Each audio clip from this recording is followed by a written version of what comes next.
राष्ट्रवादी काँग्रेस पक्षाचे राष्ट्रीय कार्याध्यक्ष प्रफुल्लभाई पटेल यांना विनंती करतो की त्यांनी आपल्या सर्वांना मार्गदर्शन करावं।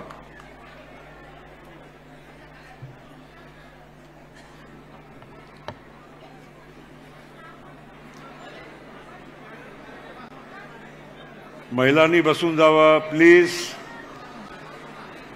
जरा शांतता बाळगावी। आपले पक्षाचे राष्ट्रीय अध्यक्ष आणि आपल्या सगळ्यांचे आणि राज्याचे आणि देशाचे लाडके नेते आदरणीय अजितदादा पवार, आपले प्रांताध्यक्ष, आणि त्यांचा मी विशेष अभिनंदन करू इच्छितो। त्यांनी या पक्षाची आणि शान टिकवून ठेवली। असे नवनिर्वाचित खासदार पण सन्माननीय सुनील तटकरेजी, आपले ज्येष्ठ नेते ज्यांची ऊर्जा अजूनही पूर्वीपेक्षा जास्त आज दिसून आली, असे आपले आदरणीय भुजबळ साहेब, आपल्या पक्षाचे ज्येष्ठ नेते हसन मुश्रीफ साहेब, दिलीप वळसे पाटील साहेब, पक्षाचे आपले तरुण तळपगार आपले नेते धनंजय मुंडेजी, सन्माननीय संजय बनसोडेजी, अनिल भाईदासजी, रुपालीताई चाकणकर, आपले ज्येष्ठ नेते शिवाजीराव आढळराव पाटील साहेब, मुश्ताक अंतोलेजी, समीर भुजबळजी, बाबा सिद्दीकीजी, अनेक मान्यवर आहे, सर्व आमदार मंडळी, सर्व ज्येष्ठ नेते आणि सर्व माझे राष्ट्रवादीचे बंधू भगिनी, तरुण मित्रांनो, सर्वप्रथम आपल्या सर्वांच्या आणि विशेष करून अजितदादांच्या 25वा वर्धापन दिवसाच्या निमित्त खूप खूप मी आपल्या सगळ्यांना मी शुभेच्छा देऊ इच्छितो। आणि आपण भाग्यवान आहोत की 25 वर्ष होऊन गेली आहे ना, तर आपल्याला पुढच्या 25 वर्ष किमान तरी पहिले बघायचे आहे। आणि त्या हिशोबाने आज आपल्याकडे पुढच्या 25 वर्षाच्या नेतृत्व, आपल्याकडे नवीन नेतृत्व नाही पण नवीन पॅकेजिंग मध्येचं नेतृत्व आज आपल्याला अजितदादाच्या मार्फत मिळालेलं आहे। हे आपल्या पक्षासाठी खूप खूप सौभाग्याची गोष्ट आहे। याच हॉलपासून सुरुवात झाली। भुजबळ साहेबांनी अनेक मान्यवरांनी आपल्याला सांगितलं आहे, म्हणून याच्यावर आता मागच्या इतिहासावर काही प्रकाश टाकून अधिक वेळ मी आपला घेऊ इच्छित नाही। आता सगळ्यांच्या समोर जे झालेलं आहे त्याचा आता नजारा आहे, स्पष्ट आहे। खूप सारा विश्लेषण सुद्धा होऊन गेलेलं आहे। आता पुढचे 120 दिवस आपल्या समोर महत्त्वाचे राहिलेले आहे। यावेळी लोकसभेच्या निवडणुकी 1 महिना उशीर झाल्या, नाहीतर साधारण आपल्याला 5व्या महिन्यामध्ये विधानसभेच्या निवडणुकीची तयारी करावी लागत होती। आता राहिले फक्त 4च महिने। दिवाळी आहे 31 ऑक्टोबरला, आणि दिवाळीच्या आसपास आपल्याला आपली जुनी विधानसभाची मर्यादा सुद्धा नोव्हेंबर महिन्यापर्यंतची असेल, 19 नोव्हेंबर। आणि म्हणून दिवाळीच्या 2-4 दिवस अगोदर किंवा दिवाळीच्या 2-5-10 दिवस नंतर आपल्या निवडणुकीच्या मतदान होऊन गेला असेल। आणि त्यामुळे आपल्या सगळ्यांना जर हिशोब आपल्याला करता नक्कीच येते, 100-120व्या दिवशी आपल्याला फॉर्म भरण्याची सुद्धा मुदत आपली सुरू झाली असेल किंवा होऊन गेला असेल। हा महत्त्वाचा 120 दिवसाचा प्रवास, त्यामध्ये पावसाळा आहे, त्यामध्ये आपल्याकडे आता अधिवेशन थोड्या दिवस चालणार आहे, त्याच्यानंतर आपल्याकडे गणपती फार मोठा पर्व आहे, त्याच्यानंतर नवरात्र आहे, दिवाळी आहे। हे सगळे म्हणजे पर्व आणि पावसाळा आणि शेतीची सीजन या सगळ्या घडामोडीमध्ये आपल्याला या इलेक्शनची पण तयारी करायची आहे। मित्रांनो, हेही खरं आहे की आपण 3 पक्ष मिळून महायुतीमध्ये आज आहोत आणि महायुती म्हणूनच आपण सगळ्यांनी या निवडणुकी समोरच्या निवडणुकीमध्ये सामोर जायचं आहे। आणि त्या हिशोबाने परवा दिवशी भुजबळ साहेबांनी एक महत्त्वाची सूचना पण केली होती, जे खूप वर्तमानपत्रामध्ये टीव्हीमध्ये गाजली, की आपल्या पक्षाने कितीतरी जागा लढवावी। परवा दिवशी अजितदादाच्या, तटकरे साहेबांच्या आणि आमच्या सगळ्यांच्या आमदार साहेबांच्या, सगळ्या आमदार महोदयांच्या बरोबर एक आम्ही बंद कमऱ्यात बैठक घेतली। बंद कमऱ्याचा मतलब हे नव्हता की काही कोणाकडून लपून ठेवायचा होता, पण खऱ्या अर्थानं सगळ्यांचे मनोगत, सगळ्यांचे विचार, सगळ्यांची जे काही या मागच्या निवडणुकीमध्ये जे अडचणीचा सामना करावा लागला, या सगळ्या गोष्टीच्या सगळ्यांनी दिलखुलास चर्चा करावी आणि काय काय अडचण होती, कशा त्या अडचणीला आपल्याला पार करायचं आहे, या संदर्भात अतिशय महत्त्वाची सूचना सगळ्या आमदार महोदयांनी इथे आमच्याकडे केली होती। आणि खरं आहे की आपण जे काही नेरेटिव्ह सेट झालं, काम खूप केलं आहे, याच्यात काही दुमत नाही। भुजबळ साहेबांनी सांगितलं त्याप्रमाणे अनेक क्षेत्रामध्ये या महाराष्ट्रामध्ये, देशामध्ये काम खूप झाले, पण नुसता कामाच्या भरोश्यावरच आपल्याला मतदान होत आहे की नाही, हाही विचार करून आपल्याला या इलेक्शनमध्ये सामोरं जायचं आहे। विकास नक्कीच करावा लागते। प्रत्येक आमदारांना कुठल्याही गावामध्ये पाय ठेवण्या अगोदर मी या गावासाठी काय केलं की नाही केलं हा प्रश्न मला विचारण्यात आला तर मी काय उत्तर द्यावा, हा सर्वात मोठा प्रश्न असतो। फक्त म्हणजे गावामध्येच नाही, एखादा वॉर्डमध्ये जाताना हा विषय येतो, कारण शेवटी लोकांचे जे स्थानिक प्रश्न आहे ते विकास कामाच्या माध्यमातून आपल्याला पार करायचेच आहे आणि त्यामध्ये दादांनी बऱ्याचपैकी लक्ष घातलेलं आहे। आम्ही कधीही असं ऐकलं नाही कोणत्याही आमदारांकडून।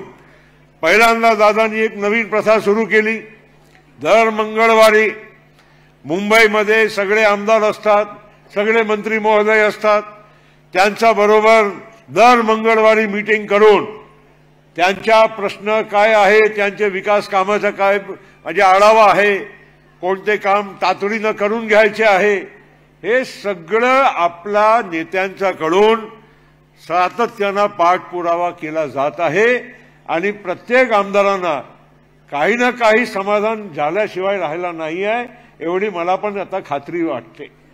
पण तरी देखील दादा या पुढच्या 3-4 महिन्यामध्ये जितकं झपाट्याने, कारण हे आचारसंहिता कधी लागते 3 महिना, एक महिना 1.5 महिना अगोदर, आता हे सगळे काम आपला आता तुम्ही अर्थसंकल्प मांडणार, त्याच्यानंतर सगळ्यांचे टेंडर वगैरे वगैरे प्रोसेस हे सगळं आहेत, पण प्रश्न असा आहे की कामाच्या पलीकडे जाऊन सुद्धा जसा भुजबळ साहेबांनी सूचना केली, हे अतिशय महत्त्वाचं आहे की आपण लोकांना जे काही दिशाभूल करण्यात आला, लोकांच्या जे काही सामाजिक जे दुरावा करण्यात आला, त्यामध्ये कुठे अयशस्वी राहिलो, त्यामुळे ही परिस्थिती मागच्या लोकसभेची आपल्याला बघायला मिळाली।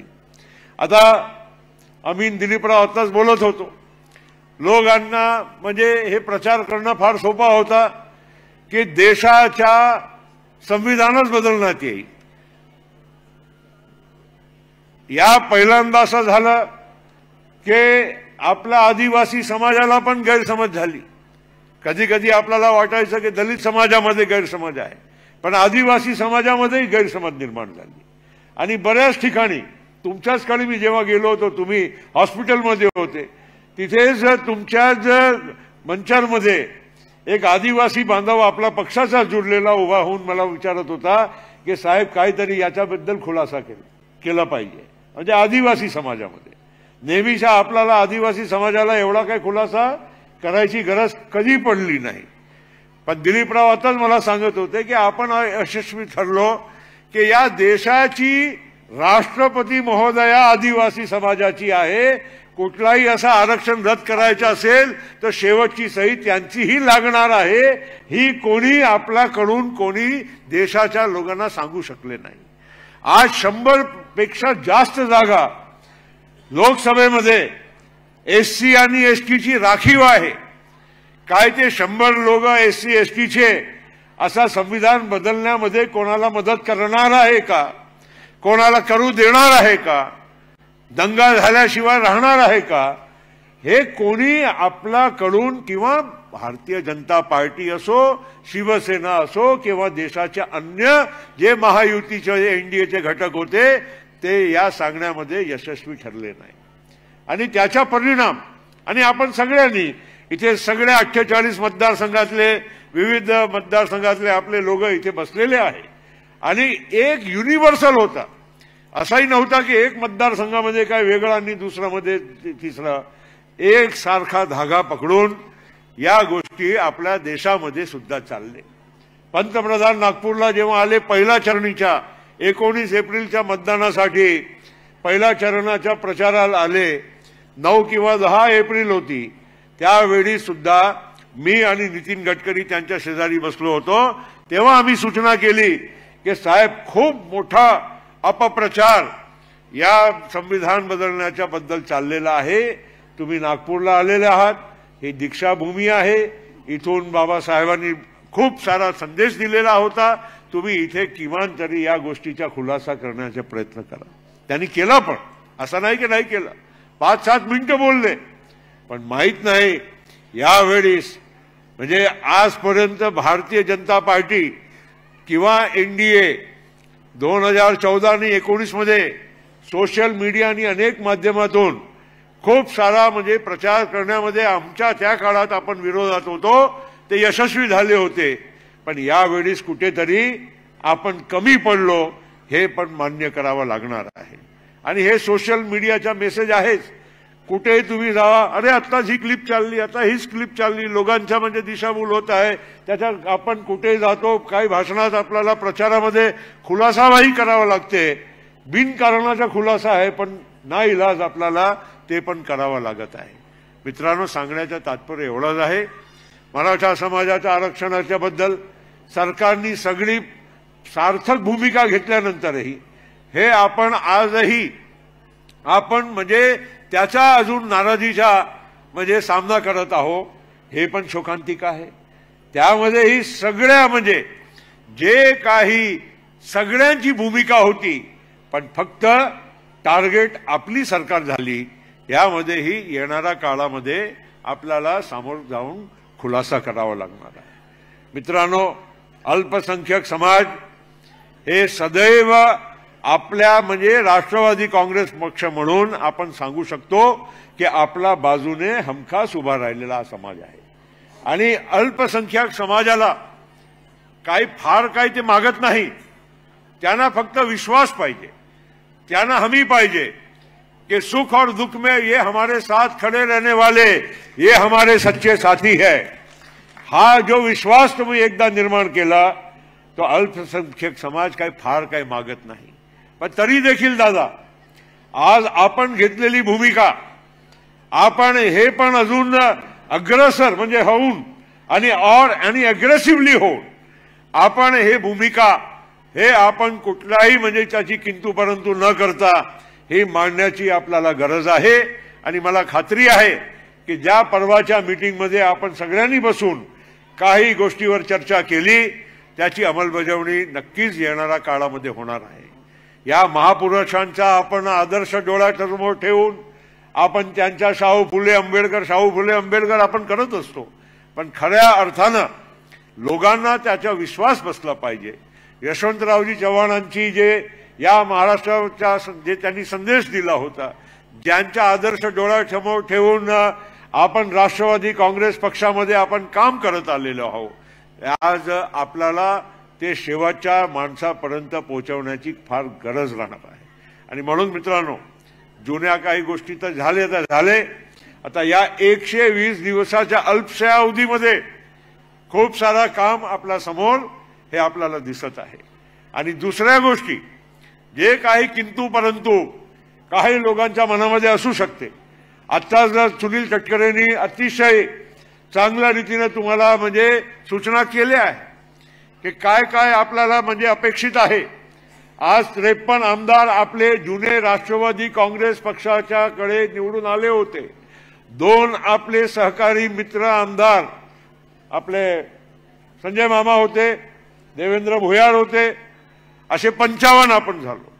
आज आपल्याकडे बाबा आले, त्यांचा मतदारसंघ आहे, खोडके आहे, असे अनेक आपण जर विचार केले तो 60च्या आकड्याच्या आसपास तो आजही आपण आहोत। आणि त्याच्या पलीकडे जाऊन आता तटकरे साहेब, आता आपल्याला बाकीचे 25-30 जे काही आपल्याला मतदारसंघ शोधायचे आहे त्याच्यावर आपण अधिकचे म्हणजे हे आपण त्याच्यावर किंवा 40चा तुम्ही अभ्यास करा आणि कोणते मतदारसंघ आपण म्हणजे अतिशय सहजपणे आपण लोकांना सांगून आपण मिळवू शकतो त्याच्यावरच आपल्याला फोकस करून काम करायचं आहे। आणि बाकीचे जे आपले आहेत सहकारी त्यामध्ये जिथे काही रिक्त जागा आहे त्यामध्ये आतापासून तुम्ही जे 8-10 रिक्त जागा आहे त्या आपल्याला आपले उमेदवार आतापासून तयार करून जर कामाला आपण लागलो तर मला असं वाटते आपणही मी अनेक निवडणुका जिंकलोय आहे, हरलोय आहे। मला माहित आहे की लोकांचा राग एका वेळीच काढतात लोक। यावेळी एक दुर्दैवी दादा हेही झाला विश्लेषणाचा भाग म्हणून की जिल्हा परिषद, नगरपालिका, महापालिका कुठल्याही निवडणुका झाल्याच नाही म्हणून लोकांच्या जे काही राग होता, जे काय काढायचा होता ते या लोकसभेमध्ये सगळ्यांनी काढून टाकला।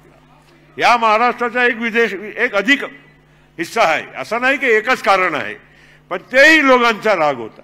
सगळा राग एकाच वेळी लोकांनी काढून टाकला। आणि ते जर येणाऱ्या काळामध्ये जर आपण त्या राग आता लोकांना म्हणजे आपण काही थोडाफार काय विनम्र होऊन थोडा माफी मागू शकतो कुठे आपला चुकला असेल, त्याच्यात काही जनता जनार्दनची काही आपल्याकडून चूक झाली असेल माफी मागायला काय हरकत नाही। पण मला असं वाटते की आज 120 दिवसाचा हा पर्व प्रत्येकाने जर मनामध्ये घेऊन जर जोमाने कामाला आपण लागलो तर जे काही आपला जे मागच्या या लोकसभेमध्ये नुकसान नक्कीच जे काही झालेलं आहे ते आपण भरून काढू शकतो।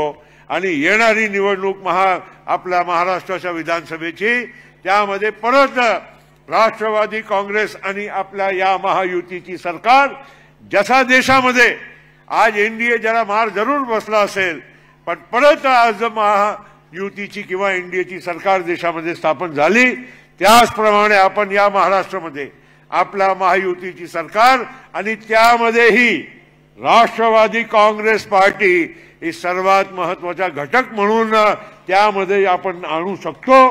हे विश्वास आपण सगळ्यांच्या मनामध्ये असायला पाहिजे। आपण कुठे म्हणजे घाबरून काय चालणार नाही, काय मागचं झालं ते काय आपण भरून काढू शकतो असा म्हणजे ते करू शकतो हे विश्वास आपल्या सगळ्यांच्या मनामध्ये असायला पाहिजे। काही चूक झालेली नाही आहे, काय खोटं काम झालं नाही आहे, फक्त अपप्रचार आणि तेच अपप्रचार।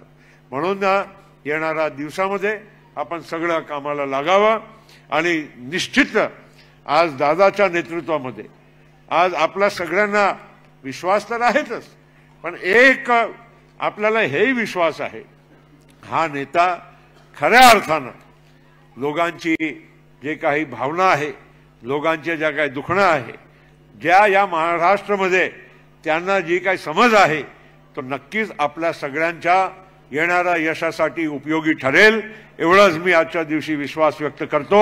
तुम्हा सगळ्या लोकांना 25वा वर्धापन दिवसाची शुभेच्छा देतो आणि पक्षाची येणाऱ्या काळामध्ये यशस्वी वाटचाल दादाच्या नेतृत्वामध्ये होत जाओ ही शुभेच्छा। धन्यवाद। जय हिंद, जय राष्ट्रवादी। धन्यवाद प्रफुल्लभाई।